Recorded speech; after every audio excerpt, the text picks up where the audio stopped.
kind of boiling down to just being solos here. Smite and Larson, though, I would say the most impressive team today as far as teams that are making comeback stories come to life. Larson and Smite, after last game's high placing, then kicking this one off with elimination. There it is. Shadow does get the full finish onto Wanted, so it's a little bit of a comeback for them, but pressure's onto Smite and crew. Fire sets the floor ablaze. That's a beautiful play right there. Out come all the armored walls to try to buy themselves some time, and for whatever reason, the lobby decides, hey, these are the guys you need to completely fire in on. Luckily, though, chug splashes will mitigate the flames. Armored walls will stop oncoming fire from at least one side, and this is a situation where having the right loot is just the difference maker. Yeah, I always find the slam down those iron walls on their roof first rather than the wall immediately in front of them, but it ended up providing them with just the ability to only turn into one direction, not worry about what might potentially pop above. So played very well for them there, and we talked about it. They're able to transition into the late game. They made plays every time. The mid game has been traditionally where they struggle, but covering that up today, as we see, Acorn, Kanata looking for a little bit of room here, and they're trying to find some shots there. Onto Shadow, you can see him and Me Too, not necessarily the best of circumstances when it comes to HB, but somebody who's not in the best of circumstances when it comes to Storm Surge. Check the right-hand side monster currently. Nico and Polarized thing 97 below. Not looking hot right now, and again, the fire is setting the stage ablaze here as the floor once again. A Chimp and Spade below the surge, 61 right now. They need to get active. 20 seconds left, 10 players have to go down. Not a lot of heals from what I'm looking at here from Trimp's inventory. Only 2 minis, 4 chili spice splashes here to work with. 10 seconds now. Only now the shots begin to come out from Spade. This is a late game for them.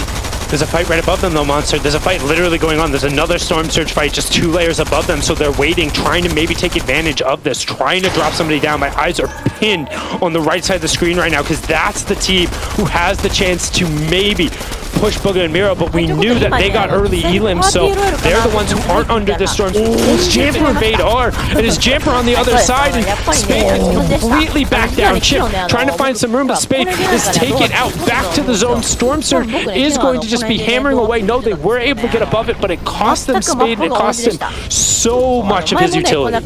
What's crazy about that is second and third place going head-to-head, both exchanging a single player, but luckily Dukes will be able to get saved. This is that little bit of divine luck, not necessarily getting the player to get finished there, so Dukes will be able to bounce back and stay in the game right now. Talk about a close competition on what could have been, honestly, Booga's best dream come true right there. Second and third, just who is trailing behind Booga and Miro are the box right in front of him. They don't look out to Chimp's direction here as he makes his rotate all the way through. But Chimp, yes, the short pad in that situation is very helpful, but he then had to invest so many of his hard mats to just safely end up tarping in, invest one of his 2 iron walls to cover himself, and as a solo, you need everything you can get. He's going to invest his second iron wall there just to make sure he's safe. So Monster, he wants to get into those cascading placement points and have a chance to clutch up, because keeping an eye on the top left, we're not even there yet. It is so important for him right now to find eliminations, placement points, just everything possible. Squeeze out the lemon right here, get as much juice as possible, because you're not going to have many opportunities to catch up to Booga once he starts to continue to break away. He's already 30 points away, so first place is so far here, especially now as a solo. It looks just more impossible to fight for, and next door is that team that he's so worried about right now. Across from him is the other team he should be worried about, who's on his heels, is Dukes and Jamper. He is just in a pinch, a cross pinch of the teams that matter the most right now. Neither of them have to move. They have the priority position. You can see just cone peaks coming out from Booga and Miro, actually editing them down, making sure they have a line.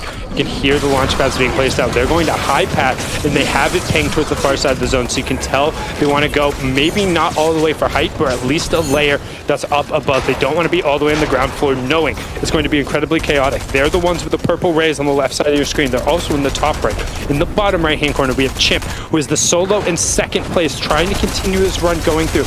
After that, the next 2 teams who we're looking at are Smite and Larson, and Jamper and Dukes, who are both still up on their feet. You can see Smite and Larson just below the high ground. ground on the left-hand side of your screen. Still plenty of swinging coming out as those Mythic Web Slingers end up connecting. You can hear the sound all the way, and Chimp looking for some shots. He hears the player on the backside of the wall. This could potentially be play. Opens up the edit, doesn't find anyone, and just gonna have a nice little calm rotate. My eyes are on the bottom right-hand corner now as he's changing levels. If he goes down, this means there's so much room for Booga and Miro.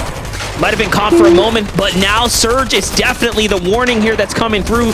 Too many players have to go down. He is so far below. Chimp needs to continue to find some action here, and he's getting chased for going up to second height, biting off a little more than he can chew there. And there's a 6th place team underneath him. It's OMG me and Shadow. Big rip comes through onto that. That's going to be a huge...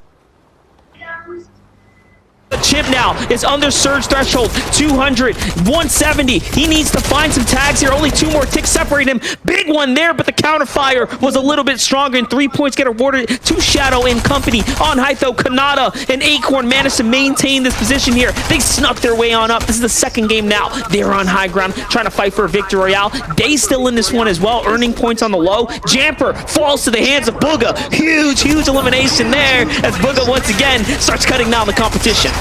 Cease going down as well. Tamiro just trying to add up those elimination points, but Cole trying to get a couple of his own. The 166 huge shot there follows it up. Ooh, the edits, and this man's tracking is disgusting. Finds one there. That's the confirmation on the users. No, there's still another player behind it, but he has plenty of extra utility. He just needs time and space. Looking for a little bit now on the backside of the zone. Peterbot right in front of him. Joji up there for another refresh monster. These are knocks, these are eliminations, these are points that start to matter, especially if the zone does it, so you want to hit those down bodies. Cold, however, hits the wrong wall. There was a team waiting there. One big pump puts it down. Commandment shredded for using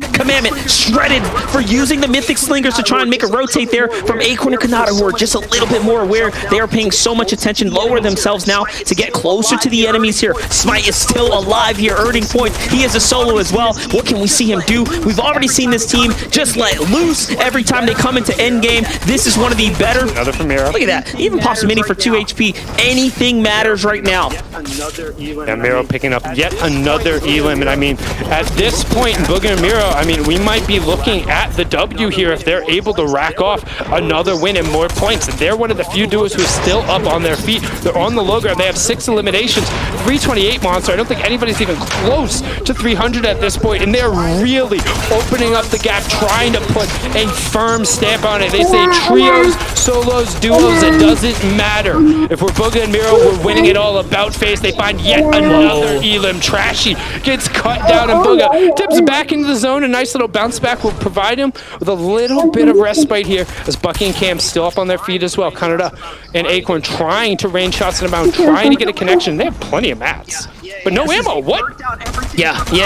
They burnt out everything from the high ground, literally down to a pickaxe here on the low ground. Miro and Booga, opposite situation. They have everything that they need, and honestly, this is a game-defining performance here, a tournament-defining performance here at the very end. He managed to make it all the way into the top 5, leaves Booga behind as he gets picked off, but it doesn't matter. The real story is how he is continuing to earn placement points here as he breaks into top 3. I can't believe Miro and Booga have just done this consistently all day, just being the best team so far. But Crunchy and Pure on the low ground, Acorn and Kanata on the height. I mean, they're still fighting for more placement. There's still plenty of room for other teams to rocket their way on up and earn some money here.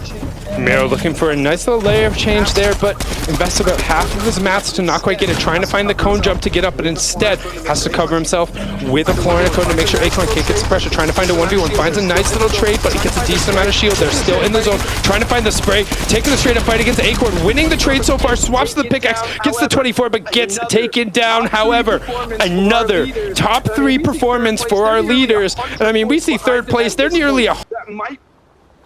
So we could be looking at a battle here for 2nd from here on out. But right now, in game number 10, we have Pure and Country going up against one of the veterans with Acorn backing up, kind of up on the high ground. Shots down and close the layer. What they're going to end up doing, Acorn's going to get sent down to fight the 1v2. He has lower HP, so he needs to make sure... Or he's able to trade out damage. Those who are back, make sure nobody gets siphoned, and hope that Kanata has the HP, and he's got the med miss. This should be a dub monster. Not really. Crunchy did have a couple splashes though, so it could come down to, but no, it doesn't look like Crunchy did have enough to maintain. Instead, Kanata says, nah, I don't want to leave it to the end game. I'm going to go for the siphon and the elimination. He gets it there in flash. third place now. He jumps up to third place. Not bad for a team that was outside of the top 10 coming into